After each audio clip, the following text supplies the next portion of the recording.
نیکیاں برباد کرنے والے گناہ، یعنی وہ کون سے ایسے گناہ ہے کہ جس کے کرنے سے انسان کے نیک اعمال برباد ہو جاتے ہیں؟ پیارے بھائیو، ہمیں پتہ ہونا چاہیے، یہ نہ ہو کہ ہم بڑے خوش ہوں، ہم نے بڑے حج اور عمرے اور نمازیں اور نوافل پڑھے ہیں، لیکن قیامت کا دن ہو اور جب اللہ سبحانہ و تعالیٰ کے سامنے پیش ہوں تو بتایا جائے کہ نامہ اعمال صفر ہے۔ معزز سامنے کرام، اللہ سبحانہ و تعالیٰ اور اس کے رسول جناب محمد رسول اللہ صلی اللہ علیہ وآلہ وسلم نے انسان کو کچھ کام کرنے اور کچھ کاموں سے بچنے کا حکم دیا۔ بسا اوقات انسان اس امید پر گناہ کر بیٹھتا ہے کہ جی اس کے پاس کون سا فوراً مواخذہ ہوگا، کون سی پکڑ ہوگی، وہ اس بنا پر گناہ کو معمولی سمجھتا ہے، اور کبھی یہ خیال آتا ہے کہ جی میرے پاس تو نیکیوں کا ڈھیر ہے، جس کے سامنے اس گناہ کی کوئی حیثیت نہیں ہوتی۔ بس اسی غلط فہمی میں اس کا شکار ہو کر وہ گناہ پہ گناہ کیے جاتا ہے، اور وہ گناہ دیکھنے میں معمولی اور ہلکا معلوم ہوتا ہے، لیکن یہ در حقیقت ایسا خطرناک اور کبیرہ جرم ہوتا ہے کہ انسان کی زندگی کی ساری نیکیوں پر پانی پھیر دیتا ہے۔ ایسی لوگوں کے بارے میں قرآن کریم کیا کہتا ہے؟ عاملۃ ناصبہ تسلا نارا حامیہ، سورۃ غاشیہ 33واں پارہ، یعنی ایسے لوگ جو عمل کر کر کے تھکے ہوں گے مگر گناہوں کی وجہ سے آگ میں ڈالے جائیں گے۔ اور سورۃ فرقان کی آیت نمبر 23 میں فرمایا وَقَدِمْنَا إِلَى مَا عَمِلُوا مِنْ عَمَلٍ فَجَعَلْنَاهُ حَبَاءً مَنْثُورًا، اور انہوں نے جو نیک اعمال کیے تھے ان کو ریت کی ذروں کے طرح ہم اڑا دیں گے۔ آئیے پیارے بھائیو، تقریباً 16 ایسے گناہ ہیں جن کے بارے میں بات کروں گا۔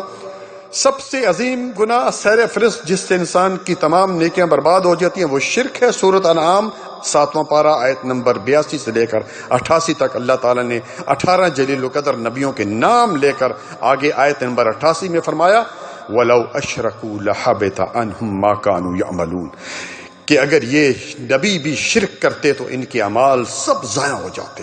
اور اتنا ہی نہیں بلکہ کائنات کے امام جناب محمد رسول اللہ صلی اللہ علیہ وآلہ وسلم کو خطاب کرتے ہوئے فرمایا، اللہ تعالیٰ نے سورۃ زمر آیت نمبر 65 اور اس کی آیت نمبر 65 سورۃ زمر آیت نمبر 65 میں کیا فرمایا کہ وَلَقَدْ أُوحِيَ إِلَيْكَ وَإِلَى الَّذِينَ مِنْ قَبْلِكَ لَئِنْ أَشْرَكْتَ لَيَحْبَطَنَّ عَمَلُكَ وَلَا تَكُونَنَّ مِنَ الْخَاسِرِينَ، کہ اے نبی آپ کی طرف اور آپ سے پہلے جتنے بھی نبی ہو گزرے ہیں ان کی طرف یہی وحی کی جا چکی ہے کہ اگر آپ نے بھی شرک کیا تو آپ کے بھی اعمال ضائع کر دی جائیں گے اور آپ خسارہ پانے والوں میں سے ہو جائیں گے۔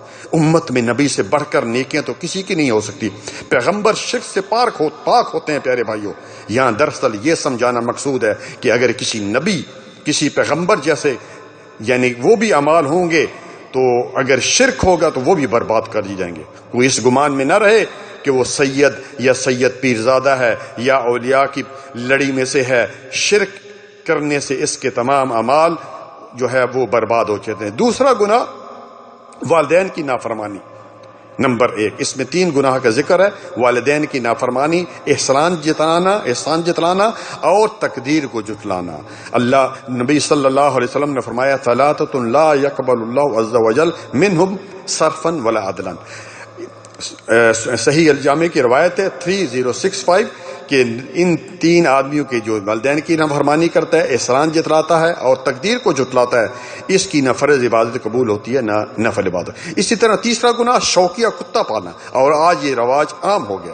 بخاری کی روایت 2322 سیدنا ابو ہریرہ اس حدیث کے راوی ہیں، نبی صلی اللہ علیہ وسلم نے فرمایا جس نے شوقیہ کتا پالا فَإِنَّهُ يَنْقُصُ كُلَّ يَوْمٍ مِّنْ عَمَلِهِ قِرَاطٌ، اس کے ہر روز کے اعمال سے 1 قیراط ضائع ہو جاتا ہے۔ اللہ اکبر، قیراط 1 کلو بھی ہو سکتا ہے اور 1 پہاڑ جتنا۔ اس لیے بھائی شوقیہ کتا پالنا یہ منع ہے، نہیں تو اعمال ضائع ہو جائے۔ چوتھا گناہ شراب پینا، صحیح ابن حبان میں ہے، نبی صلی اللہ علیہ وسلم نے فرمایا جس نے شراب پی لم تقبل له صلاة 40 صباحا فإن مات دخل النار، صحیح الجامع میں بھی ہے۔ پیارے بھائیو، جس نے شراب پی اس کی 40 دن کی کوئی عبادت قبول نہیں ہوتی، اور اسی اگر مر گیا تو جہنم میں گیا۔ 5واں گناہ جس کے متعلق قسم، یعنی اس کے مطلب جو قسم کھانا ہے کہ اللہ تعالیٰ اس کو نہیں بخشے گا۔ کوئی لوگ کہتے ہیں نا اللہ کی قسم فلاں تم کو اللہ نہیں بخشے گا. صحیح مسلم کی حدیث نمبر 6681 آپ صلی اللہ علیہ وآلہ وسلم نے فرمایا واللہ لا یغفر اللہ لفلان، کہ اللہ کی قسم اللہ تعالیٰ فلاں کی بخشش نہیں کرے گا. لوگ کہتے ہیں نا، تو اللہ تعالیٰ نے آگے کیا فرمایا؟ مجھ پر قسم اٹھاتا ہے کہ میں فلاں کو بخشوں گا نہیں. قد غفرت لفلان وَأَحْبَطْتُ عَمَلُكَ، کہ میں نے فلاں کی تو بخش کر دی، تیرے تمام اعمال ضائع کر دی. چھٹا گناہ اللہ تعالیٰ اور اس کے رسول کی مخالفت کرنے والا. سورۃ محمد آیت نمبر 33، یا ایھا الذین آمنوا اطیعوا اللہ واطیعوا الرسول ولا تبطلوا اعمالکم. اے ایمان والو، اللہ کی اطاعت کرو، رسول کی اطاعت کرو اور اپنے اعمال ضائع نہ کرو. اسی طرح سورۃ حجرات کی آیت نمبر 2 میں فرمایا یا ایھا الذین آمنوا لا ترفعوا اصواتکم فوق صوت النبی، اور آگے کیا فرمایا؟ ان تحبط اعمالکم وانتم لا تشعرون. اپنی آواز بھی نبی صلی اللہ علیہ وسلم کے آواز سے اونچی نہیں کرنی، ورنہ تمہارے اعمال برباد کر دیے جائیں گے اور تمہیں پتہ بھی نہیں چلے گا. ساتواں گناہ جس کے کرنے سے نیکیاں برباد ہو جاتی ہیں، نماز عصر کا چھوڑنا. من ترک صلاۃ العصر فقد حبط عمله، متفق علیہ حدیث ہے، بخاری مسلم میں. آپ صلی اللہ علیہ وآلہ وسلم نے فرمایا جس نے عصر کی نماز چھوڑ دی اس کے اعمال ضائع ہو گئی. اور دوسری جگہ کیا فرمایا کہ اس کا گھر جل گیا، یعنی گھر تباہ ہو گیا اور خاندان بھی تباہ ہو گیا. اللہ اکبر. آٹھواں گناہ، 3 آدمیوں کی نماز اس کے کانوں سے تجاوز نہیں کرتی، یعنی کوئی بھی اس کی عبادت جو ہے وہ قبول نہیں ہوتی. اللہ اکبر. نمبر 1 بھاگا ہوا غلام جب تک کہ وہ اپنے واپس نہ آ جائے. نمبر 2 وہ عورت جو اس حالت میں رات گزارے کہ اس کا خاوند اس سے ناراض ہو. اور تیسرا وہ امام جس کو لوگ ناپسند کرتے ہیں. ترمذی حدیث نمبر 1360. 9واں گناہ نجومی اور کاہن کے پاس جانا. من اتا عرافن، جو شخص جو ہے وہ کسی نجومی کے پاس گیا اور اس سے کسی چیز کے بارے میں پتہ کیا اور اس کی تصدیق کر دی، یعنی کہا کہ بالکل ٹھیک ہے، تو اس کی 40 دن کی نماز قبول نہیں ہوتی. اللہ اکبر. میرے پیارے بھائیو ہوشیار ہو جاؤ. بعض لوگ چوری کا سراغ لگانے یا شادی اور کاروبار کی کامیابی کے متعلق ان سے پوچھتے ہیں یہ سب حرام ہے، یہ سب ڈنگوسلے ہیں، یہ سب فراڈ ہیں.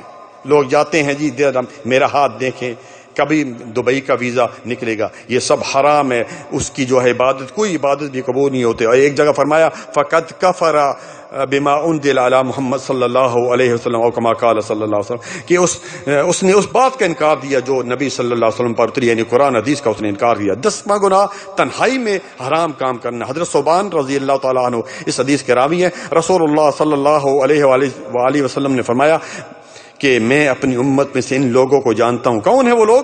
یاتون یوم القیامت بحسنات امثال الجبال تہامہ بیضاء، جو قیامت کے دن تہامہ پہاڑوں کی طرح کی مانت چمکتی ہوئی نیکیاں لے کر آئیں گے، لیکن اللہ تعالیٰ انہیں حباء منصورا، گرد و غبار بنا کے اڑا دیں گے. حضرت ثوبان رضی اللہ تعالیٰ نے آپ صلی اللہ علیہ وسلم سے عرض کیا کہ ہمیں ان لوگوں کی علامتیں تو بتائیں تاکہ ہم ان میں سے ہو کہ یعنی ہم وہ کام نہ کریں. تو آپ صلی اللہ علیہ وآلہ وسلم نے فرمایا وہ تمہارے بھائی اور تمہارے قبیلے سے ہوں گے، جیسے تم عبادت کرتے ہو وہ بھی عبادت کریں گے، لیکن یہ لوگ جب تنہائی میں ہوں گے تو حرام کردہ کاموں کا ارتکاب کریں گے. اور آج یہ بات 100% ثابت ہوتی ہے. اپنے اپنے بیڈ روم میں اپنے اپنے موبائل پر کیا کچھ نہیں دیکھا جاتا جب کوئی پاس نہیں ہوتا. ہر شخص اپنا محاسبہ کرے ورنہ تمام نیکیاں برباد ہو جائیں گی. 11واں گناہ ریاکاری. پیارے بھائیو، ریاکاری کا مطلب ہے دکھلاوا، نام و نمود، شہرت حاصل کرنا. اللہ تعالیٰ نے قرآن کریم میں کیا فرمایا؟ یا ایھا الذین آمنوا لا تبطلوا صدقاتکم بالمن والعذی کالذی ينفق مالہ رئاء الناس. اے ایمان والو، اپنی خیرات کو احسان جتلا کر اور ایذا پہنچا کر برباد نہ کرو، اور کہ جس طرح وہ شخص جو لوگوں کے دکھلاوے کے لیے خرچ کرتا ہے. ریاکاری کا مطلب کیا ہے؟ انسان اس نیت سے، اس ارادے سے اللہ تعالیٰ کی عبادت کرے کہ لوگوں میں اس کی نیکی مشہور ہو جائے. جس طرح مسلم کی روایت ہے، طویل روایت ہے لیکن مختصراً، سیدنا ابو ہریرہ اس حدیث کے راوی ہے، قیامت کے دن سب سے پہلے 3 آدمیوں سے جہنم کی آگ بھڑکائی جائے گی. اور وہ کون ہوں گے؟ شہید، عالم دین اور سخی، یعنی مالدار آدمی جو لوگوں کی مدد کرتا ہے، بیواؤں کی مدد کرتا ہے.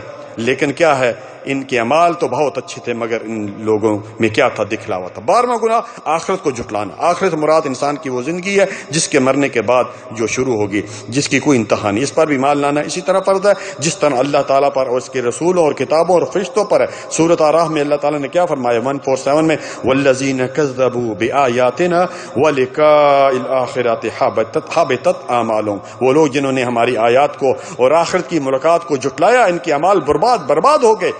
کئی لوگ بڑے دھڑلے سے کیا کہہ دیتے ہیں، کیا کہتے ہیں؟ اے جہاں مٹھا اگلا کس نے ڈٹھا، یعنی تمہیں پتہ نہیں ہے اگلے جہان کا؟ یہ کفری الفاظ ہے۔ 13واں گناہ کفر کرنا۔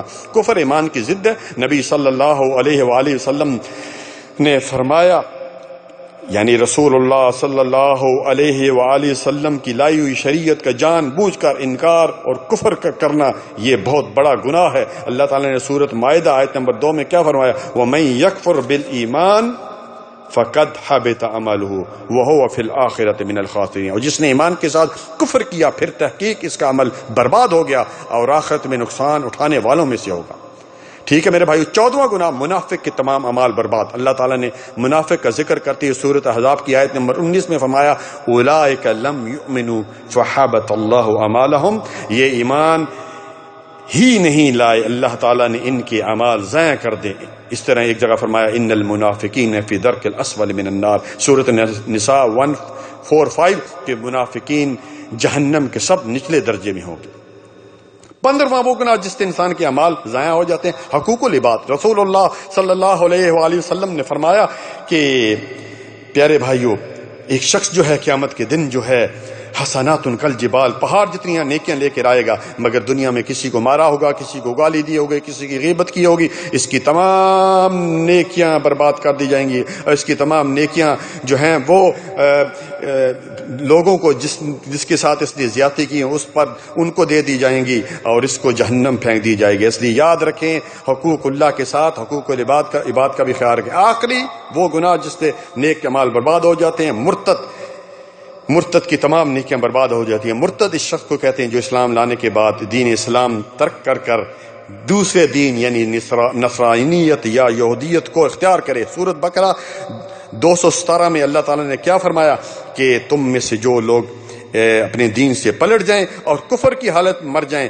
فَأُولَئِكَ حَبِطَتْ أَعْمَالُهُمْ فِي الدُّنْيَا وَالْآخِرَةِ، اس کی دنیاوی اور آخری تمام اعمال برباد ہو جاتے ہیں۔ پیارے بھائیو، ہمیں پتہ ہونا چاہیے، یہ نہ ہو کہ ہم اعمال کرتے جائیں، نمازیں پڑھ رہے ہیں، روزہ رکھ رہے ہیں، حج کر رہے ہیں، اور نہ ہمیں حقوق العباد کا پتہ ہے، نہ ہمیں شرک کا پتہ ہے، نہ ہمیں اور چیزوں کا پتہ ہے، اور قیامت والا دن پتہ چلے کہ ہمارے نامہ اعمال میں تو کوئی نیکی ہے نہیں ہے۔ اس لیے اللہ تعالی ہم سب کو ان جتنے بھی گناہ بیان کیے گئے ان سے بچائے۔ جزاکم اللہ خیرا، بارک اللہ فیک۔ السلام علیکم ورحمۃ اللہ وبرکاتہ۔ Islamic Research Center.